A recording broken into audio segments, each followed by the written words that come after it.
of notable clips, headlines, and references being shared across the community, organized for quick browsing. Use it to spot patterns, pull links, and build your own research list. Qnotables.com. Browse the notables, verify the facts, stay informed.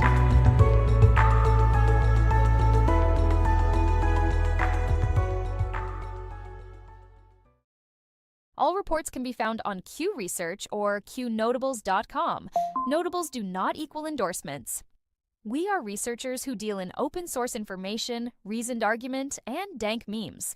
We do battle in the sphere of ideas and ideas only. We neither need nor condone the use of force in our work here. From the Q Research Boards, February 4, 2026. President Trump has moved to launch a major U.S. strategic critical minerals stockpile under Project Vault, framed as a long-term effort to reduce reliance on China for inputs used in defense and advanced manufacturing. Reporting describes a roughly $12 billion initiative combining federal financing and private capital, with officials signaling partnerships with allied producers to build inventory over time. Industry watchers say the key test will be real supply contracts and delivery timelines, not headlines. Law enforcement in Arizona is investigating the reported abduction of Savannah Guthrie's mother, with media outlets saying an alleged ransom note demanding Bitcoin was sent to TMZ. Police have said they are aware of the possible ransom claim and are treating all leads seriously, while cautioning that the note has not been authenticated publicly. Investigators are urging anyone with information to come forward as the case remains active and time-sensitive. The U.S. Secret Service has highlighted a major cyber fraud recovery case involving Vermont retiree Jeanette Voss, who lost about $950,000 in a scam and later had the funds recovered and returned with interest, totaling over $1 million. Reporting indicates investigators traced funds through financial channels including cryptocurrency, leading to seizures and restitution. Officials are using the case to warn the public that recovery is rare, and rapid reporting is critical when scams occur. Senator Mitch McConnell has been hospitalized after experiencing flu-like symptoms, according to statements from his office and multiple outlets. His spokesperson said he checked himself in out of an abundance of caution, and that his prognosis is positive, with expectations he will return to work after medical evaluation. The development follows prior public health concerns involving falls and visible freezing episodes in recent years. Federal Reserve Chair Jerome Powell's current term as chair ends on May 15, 2026, a date now resurfacing in new reporting and market commentary. Analysts note Powell could technically remain on the Fed's Board of Governors beyond that date, but the chairmanship itself is a separate term. Markets are watching how the White House approaches succession planning and whether leadership change signals a shift in rate policy direction. HHS Secretary Robert F. Kennedy Jr. has announced a $100 million initiative aimed at addiction recovery, mental health, and homelessness, branded as part of a Great American Recovery effort. The department's announcement highlights treatment capacity, recovery supports, and targeted community interventions, with details expected to determine how funds are allocated and measured. Public health experts say the practical impact will depend on oversight, outcomes tracking, and coordination with states and local providers. Former Florida Governor Jeb Bush and United Against Nuclear Iran have publicly praised President Trump for what they call historic support for the Iranian people amid anti-regime protests. The statement signals a rare moment of alignment after past intra-party clashes, and it places renewed attention on U.S. messaging toward Iran's internal dissent. Observers say the next question is whether rhetoric is paired with concrete policy moves that increase pressure on Tehran while limiting escalation risks. New reporting has renewed focus on Imran Khan's health while he remains imprisoned in Pakistan, after disclosures about a serious eye condition and a medical procedure. Khan's party and family continue to demand fuller access and transparency, while Pakistani officials have said he is in stable condition following treatment. The dispute is intensifying international attention on detention conditions, due process, and the political climate around Pakistan's most prominent opposition figure. European policy friction is rising again as major capitals debate how to break decision-making gridlock inside the EU, including proposals for smaller coalitions of the willing to move faster on defense, competitiveness, and strategic autonomy. Recent reporting describes Germany and France advocating approaches that could sideline slower consensus rules, while other states warn about fragmentation. The practical outcome will hinge on whether member states accept faster minilateral structures without weakening unity on core security and economic priorities. President Trump met with Colombian President Gustavo Petro at the White House, as both sides try to steady a relationship strained by disputes over counter-narcotics strategy and regional security. Officials highlighted migration pressure and drug trafficking routes as central agenda items. Readouts and deliverables were still limited immediately after the meeting, but both governments signaled interest in keeping cooperation intact. The U.S. House passed the Senate amendment to the Consolidated Appropriations Act, 2026, moving to end a partial government shutdown and restore normal operations. The vote sets up near-term deadlines for follow-on negotiations, including high-stakes fights over immigration and agency funding levels. Leadership framed the bill as a stability measure while broader budget battles continue. President Trump signed the spending measure into law, formally reopening the federal government after the shutdown. The bill keeps agencies funded for tightly defined windows and pushes key budget disputes into the next round of negotiations. Markets and agencies are now watching the next deadline for whether Congress can avoid another disruption. At shop.isawaya.com, everything you buy supports Acun.top, the place where people talk freely no matter what. Check out our Acun Honey Pot, a jar of yummy honey that's as strong as your voice. Put it on toaster and tea. It's not just honey, it's freedom in every bite. Then there's Acun Butter, a smooth handmade skin cream that makes you feel good while you fight for what's right. Awesome wood and pieces for display only. Hang them up or set them out. They're for showing off Acun's tough spirit. Want to help even more? Get a proto membership. So go to shop.isawaya.com now and grab some goodies. Help Acun.top keep free speech alive, and let's keep the ideas flowing loud and free. All reports can be found on Q Research or Qnotables.com. Notables do not equal endorsements. We are researchers who deal in open source information, reasoned argument, and dank memes. We do battle in the sphere of ideas and ideas only. We neither need nor condone the use of force in our work here. From the Q Research Board's February 4, 2026, U.S. forces shot down an Iranian drone near the aircraft carrier USS Abraham Lincoln after the drone approached with what officials described as aggressive behavior and unclear intent. The military said the action was taken in self-defense, with no reported U.S. injuries or damage. The incident adds tension to an already crowded operating environment, where miscalculation can escalate quickly. The White House and Pentagon are emphasizing Project Vault, a push to reduce U.S. vulnerability in critical minerals used in defense systems and advanced manufacturing. Reports describe a major stockpile effort aimed at blunting reliance on foreign supply chains, especially where China dominates processing. Officials are positioning the move as both an industrial strategy and a national security measure. Siemens Energy announced a $1 billion plan to expand U.S. manufacturing capacity as electricity demand accelerates. The company is tying the investment to grid expansion and the surge in power needs driven by data centers and industrial electrification. The key watch item is where new capacity comes online and how fast it eases equipment bottlenecks. Regulators closed Chicago's Metropolitan Capital Bank and Trust on January 30, 2026, and the FDIC was named receiver. First Independence Bank assumes substantially all deposits and assets, keeping customer accounts accessible through the transition. The closure is the first U.S. bank failure of 2026 and raises questions about whether stress is isolated or broader. Los Angeles Police Department leadership said the department will not enforce California's ban related to masked federal agents during ICE operations. The decision underscores growing friction between local enforcement posture and federal immigration actions. City and state officials are now facing renewed pressure over how far cooperation or resistance will go. Federal prosecutors charged 4 people in a multi-state fraud scheme using more than 100 stolen identities to obtain over $1 million in SNAP benefits and pandemic-era unemployment assistance. Authorities say the fraud spanned multiple states and relied on stolen personal data to drive claims and benefits. Investigators are now focused on tracing proceeds, recovering funds, and mapping additional co-conspirators.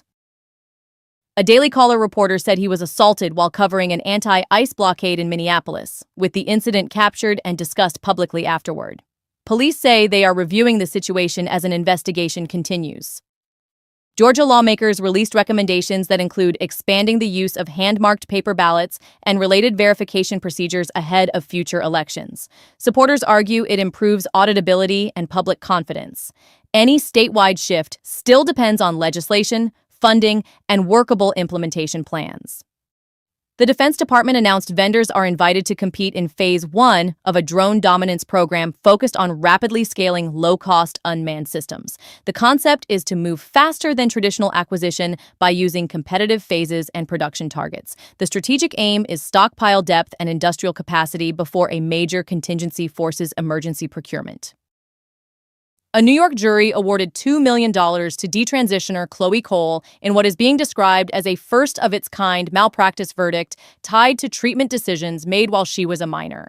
Legal analysts expect appeals and say the ruling will be cited in future cases as a reference point for damages and standards of care arguments. The outcome is likely to accelerate litigation and intensify scrutiny of clinical protocols and consent practices.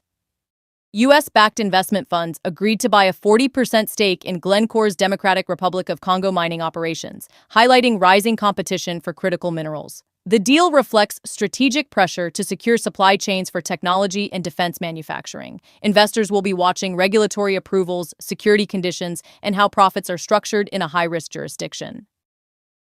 The White House is promoting border enforcement messaging tied to reported declines in southern border apprehensions, presenting the numbers as evidence of operational impact. The political fight now shifts to what rules, funding, and enforcement tools remain in place going forward. The policy debate is centered on sustainability, whether the trend holds as conditions, routes, and enforcement posture evolve. Washington, D.C., police and fire crews recovered a deceased person from the Potomac River, with the case moving into an investigation phase. Authorities have not released the individual's identity or cause of death in early updates. Investigators are expected to review circumstances, timeline, and any available surveillance or witness information. Every voice matters. The power of free speech is more important than ever. Imagine a place where you can share your thoughts freely, explore new ideas, and engage in meaningful conversations anonymously. With online anonymity, you can express yourself without fear of judgment. It's about freedom, creativity, and connection. Join the conversation that matters. Embrace your voice. Celebrate your freedom. Visit 8kun.top today. That's 8kun.top. That's all for now. Stay alert, stay informed, and never hand your thinking over to anyone on a screen, including me.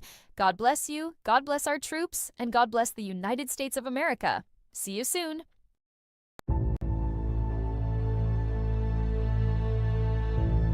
Have you ever wondered why we go to war?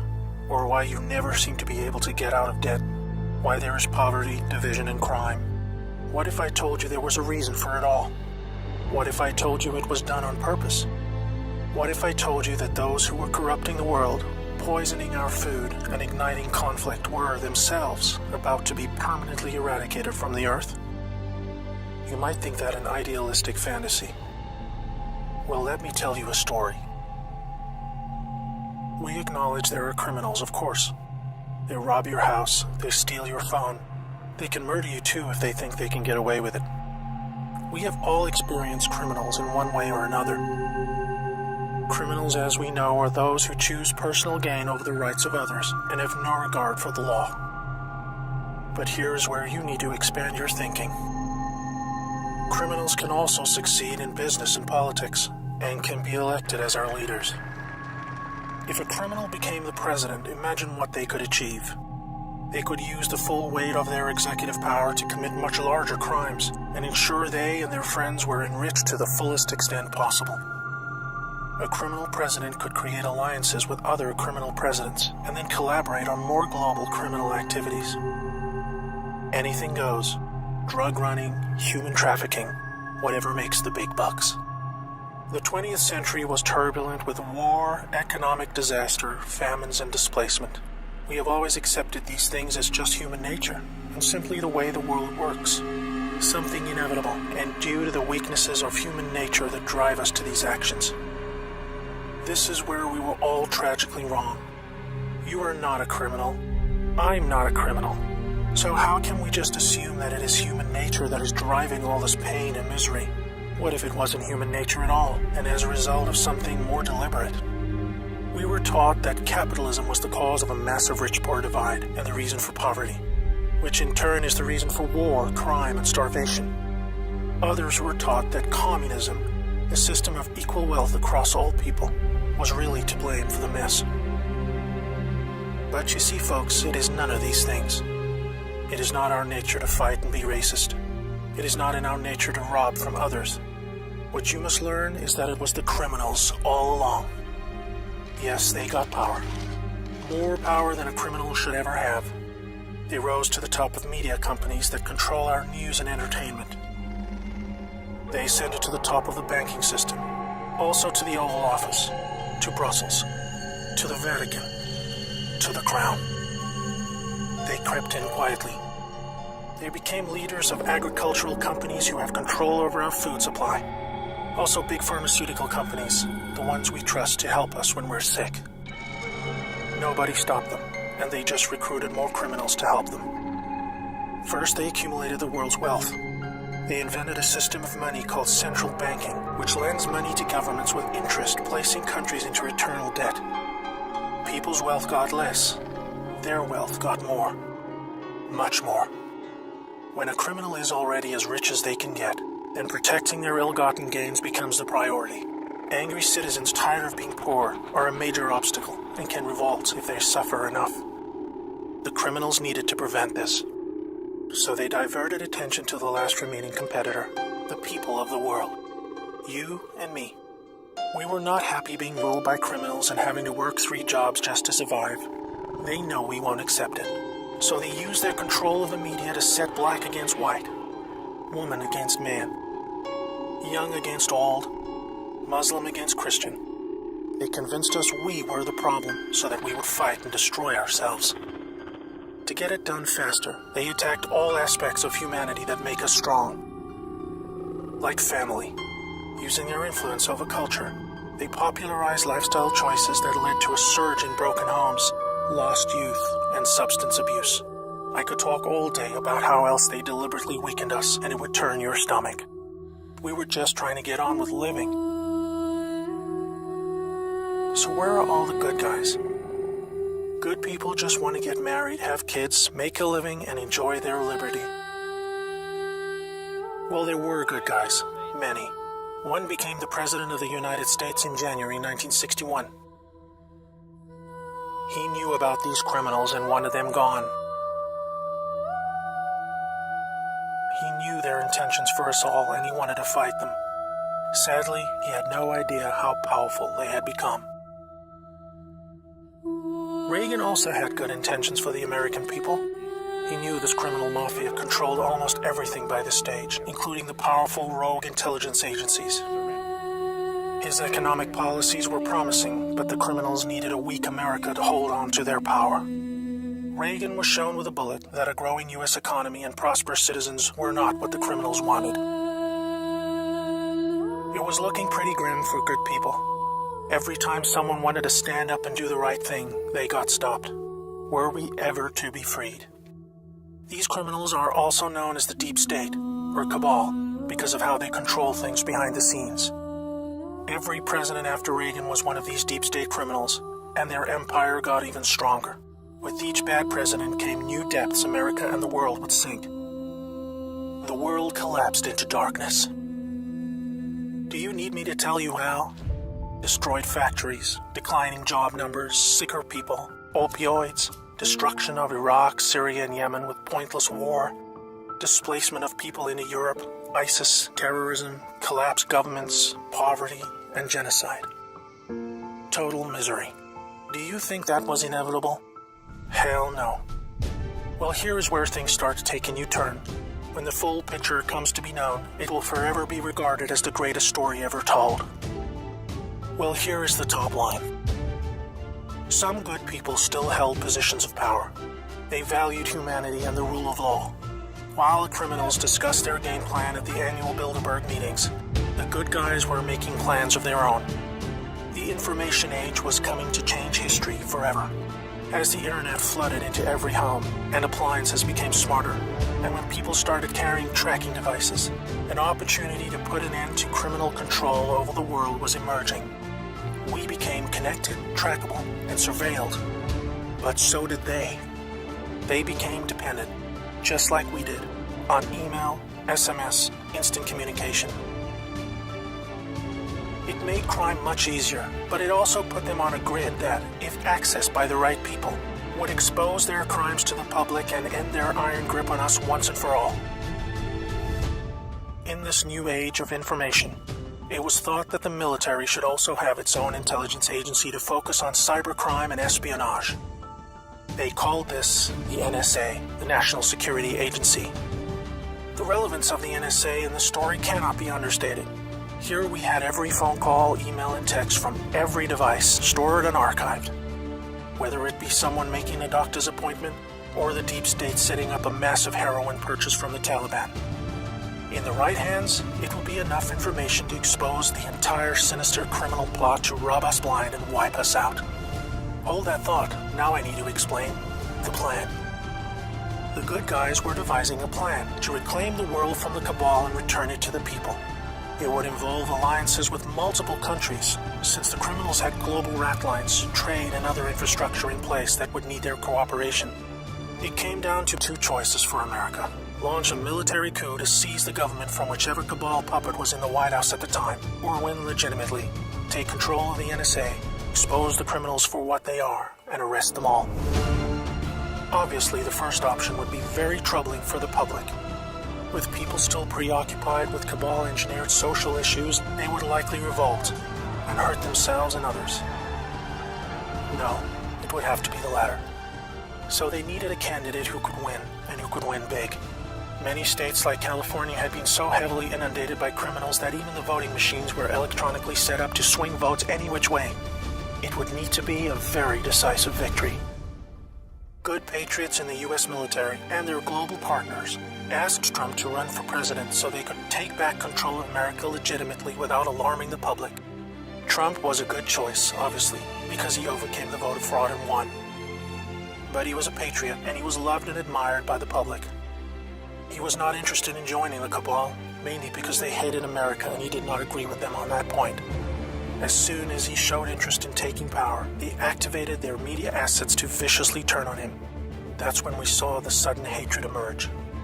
Even when he won, the cabal still had no idea what he was a part of, and the sophisticated plan that was about to unfold against them. Shocked at their loss, they mobilized their full arsenal of intelligence, media, money, and technology to try and take back power. There are people at the top of the DOJ and FBI then put together a plan to flame Trump and have him impeached. This is where we come back to the NSA again. All messages were stored and could be used to expose this plot and prevent Trump's overthrow. An entire book will be written about the first 2 years of Trump's presidency. False flag terror attacks, downed planes, missile alerts, assassination attempts. Here is the point. The world is currently experiencing a dramatic covert war of biblical proportions. Literally the fight for Earth, between the forces of good and evil. I can't put it in simpler terms, but I can say it appears the good guys are winning. The cabal had complete control over North Korea. They hijacked the Kim dynasty, took them hostage, and worked to build up a nuclear arsenal to threaten the world. Kim Jong-un suddenly embracing peace was simply because the deep state were beaten and driven out. ISIS was also destroyed in the year following Trump's win. We are all starting to see the pattern now that enough time has passed, that our biggest global concerns are starting to recede, and peace is returning. It is all evidence that the good guys are winning the war. But we are still in the middle. While a lot is improving, it still puzzles many that most of these known criminals are still free. especially the higher-ups like Hillary Clinton, the Bushes, and Obama. That is coming in the next chapter of the story. That's why we have Q. The good guys with control over the NSA began the Q intelligence dissemination program to invoke an online grassroots movement that came to be called the Great Awakening. It started on underground internet channels and then moved to the mainstream. Q has been a fun distraction for those who follow world events and desire truth, but it is about to begin a much more important and necessary phase, keeping the public informed when the deep state war breaks out onto the surface. By this, I mean high-profile arrests. Yes, folks, the criminals I'm referring to are famous politicians, actors, singers, CEOs, and celebrities. People who have earned our trust, respect, and admiration. They have done very bad things that are all fully known and documented, and they will be severely punished. Those of us who have followed Q since the beginning will be here to help you make sense of the coming events. We are among the first to realize that our petty partisan divisions are just trivial distractions, and we are all enslaved by a hidden enemy. We realize that the problem was never capitalism or socialism, Democrat or Republican, black or white, Muslim or Christian. We know it was just very powerful criminals who had too much power. Fellow slaves, it's time to buckle your seatbelt, recognize your true enemy, and embrace a new future that we all owe to the brave patriots who risk their lives to achieve this victory against the greatest force of evil the world has ever known. May God bless America.